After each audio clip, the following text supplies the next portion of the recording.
on had given up on music, had given up on singing, had given up on going to church. All through that, I still held on to the word that God had given me, that you will have a group and its name will be Sovereign. I believe that in order for me to appreciate the name Sovereign, he had to show me that he was sovereign. My God. He had to take everything from me. I was living in Los Angeles making good money. Oh man, I was making some good money. But it wasn't about the money. It was about God being sovereign and providing and taking care and being my everything, until I realized I had to fall down on my knees and say, yes, Lord, I accept you as sovereign. Well, you know one thing about it, God has to get the glory. And I don't care what you try to do or how fast you try to run from what God has called you to, he's going to find a way to make you come back home. Oh yes, and he's going to also get the glory one way or another. Now let me find out something here. Now I'm going to go back to Sovereign. Now Sovereign is not a church. We know that it's a community-based organization that's seen.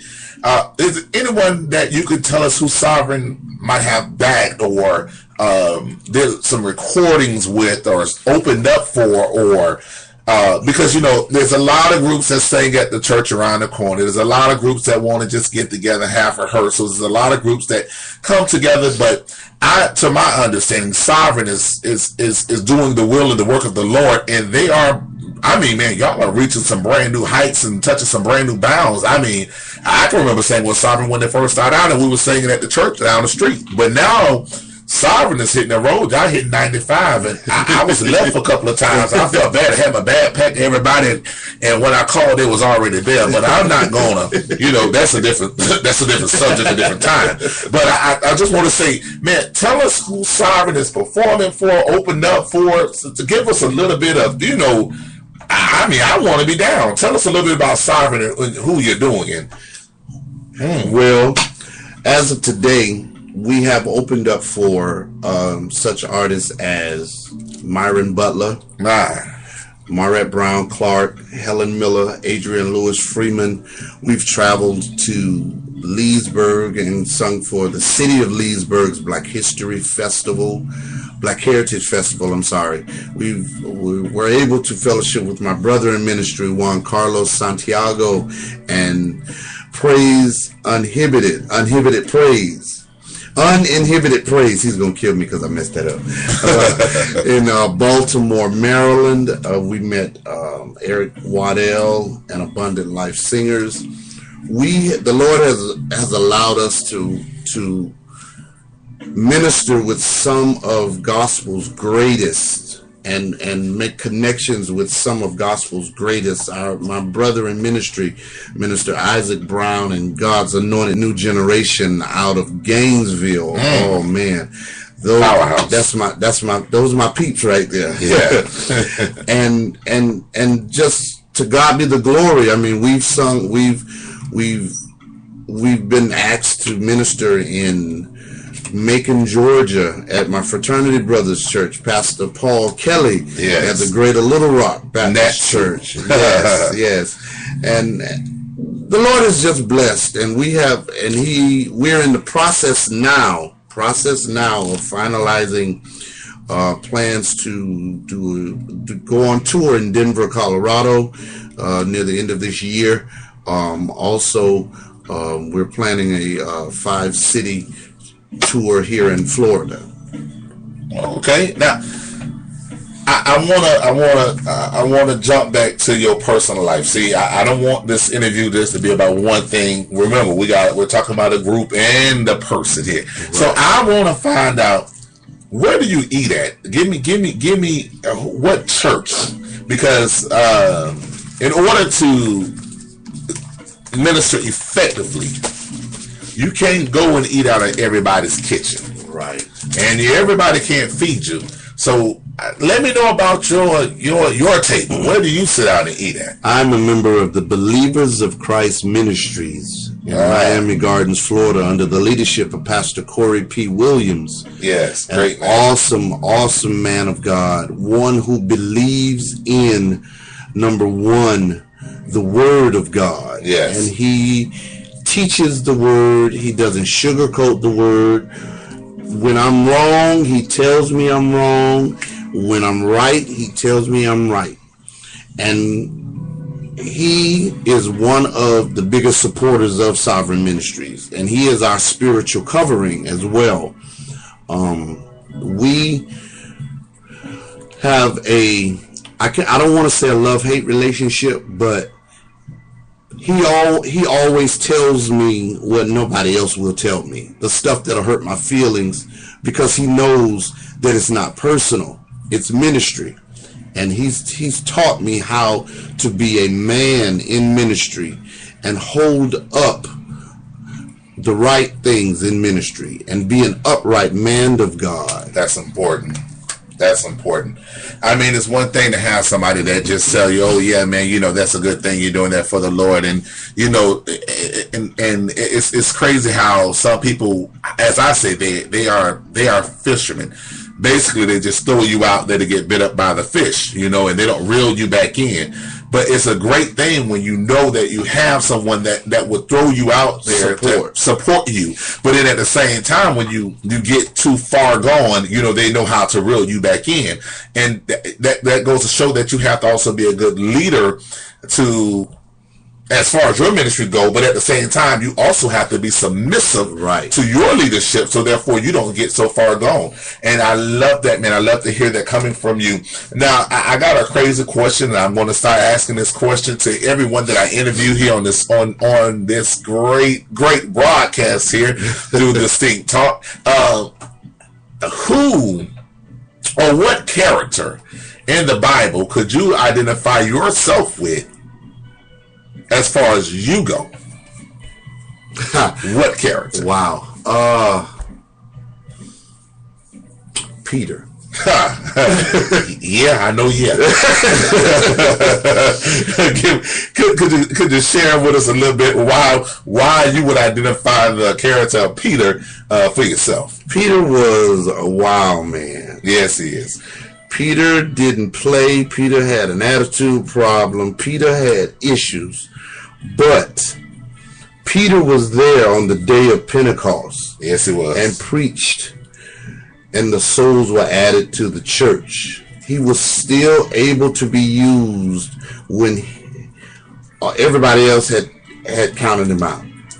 And I feel as if God could use Peter, he can use me. Because I have a very, very shady past. I have some issues. I have a lot of things I'm still working on. I'm not perfect. Nowhere. I'm far from it. But because Peter was there on the day of Pentecost, the start of the New Testament church, 10,000 souls were added because Peter preached under the power of the Holy Ghost, and his past didn't matter. That's a sermon right there. That'll preach all by itself right there. I love to hear you say that, because, you know, it kills me how people, you know, I don't care what you do, morning by morning, brand new mercies we see. And it's because of God's grace, and God knows for the mercy that he sheds upon us on a daily basis. But people will still take your past and slang it in your face. Now, let me ask you a question. Now, are you just a songstress? Are you just a minister who sing, or are you a preacher as well? Are you licensed, ordained? Give me, you know, is that a part of your life? Yes, I am a minister as well. I am an associate minister at Believers of Christ Ministries, as well as a singer. I kind of feel that the singing is just kind of the icing on the cake. Yes, it is. Because the Lord has placed a word in my heart and in my mouth that it seems like every time I start talking about it, I always end up preaching. Some type of way. So, and yes, the Lord has allowed me to walk in that calling Man, listen. That calling of ministry. I have heard this brother go, and he can go. I mean, you got some times he don't mind hooping. You got some times he don't mind teaching. I mean, he say he Peter. You know, everybody know Peter had a little tongue problem. He slips up every now and then. But I mean, we getting ready to bring this to a close. But man, there's so much more I want to hear from, bro. And before we bring this session to a close, I just got a question. There's somebody out there, brother, that's listening to you, and normally during the sessions, you know, it is my vision to play music doing here, but I know we have so much that we can go over. But there's somebody out there listening that need to hear a word about holding on. They're about to give up right now. They are pressed down. They're shaking. They're not going through the storm. They're in the storm, and right now they don't know who they can call on, who they can depend on. Could you give me a minute of word that can cheer somebody up or build somebody's character, or possibly just help them, you know, make it through the storm? Give a word of encouragement to somebody at this moment. Well, to those that are listening, whatever your problem is, whatever you're going through, whatever you may be facing, two things. Number one, you're not facing this alone. Number two, this is for the glory of God. What you're going through and what we're going through is just a test. And you have to always remember that during a test, the teacher is always silent. I just want to share with you my favorite verse in the Bible, one of my favorite verses in the Bible. It's Romans 8:28. It says, "For we know that all things work together for the good of them who love the Lord and who are the called according to his purpose." His purpose is getting glory out of your life. The sickness is for God's glory. The job loss is for God's glory. Everything that you're going through is for God's glory. So lift up your head and fret not thyself, because see, there you go. It's about to preach. Yes. He about to tell. Listen. This is just a session. This is not the church. But bro, listen, man. We're gonna wrap this thing up. I just want to tell you, man, from the bottom of my heart, everyone that's listening, I want to tell you thank you. Tune in with me tomorrow night. I'm going to have another powerhouse here. She's none other than my sister, my friend, my ace, Coon Boom. None other than Evangelist Janithia T.C. Mack. And before I end this session, Brother Desmond, Minister Jackson, I just want to tell you thank you for sharing here with us. Whether y'all know it or not, it is at 1:43 a.m. in the morning while we are recording this session. And I want to ask you lastly, what commercials to give us? Let us know what's coming up. Let us know what's coming up, what Sovereign is getting ready to do before we close the session out. Join Sovereign Ministries this Saturday. Yes. July 12th at Florida United. My friend and brother Isaac Brown and gang out of Gainesville, they're having a Florida United event where they're bringing artists together throughout Florida to try to promote unity amongst the singers and amongst the gospel music community. Also, July 24th through the 27th, meet us in Birmingham, Alabama. We will be at the Rhythm of Gospel Awards, where we will be ministering. Also, after that following week, meet us in Atlanta, Georgia at the Gospel Music Workshop of America. Wow. Okay. So come out, and we would love to meet you. Follow us on Facebook, Minister Desmond Jackson and Sovereign. Follow me on Facebook, Desmond Jackson. Follow us on Twitter at Sovereign Sings. Follow us on Instagram at Sovereign Ministries. So let's stay connected. That's what I'm talking about. Once again, ladies and gentlemen, we're closing this stuff out. Right now, listen to Lisa Knowles and the Brown Singers, that you're next in line for America. Y'all stay tuned and be blessed.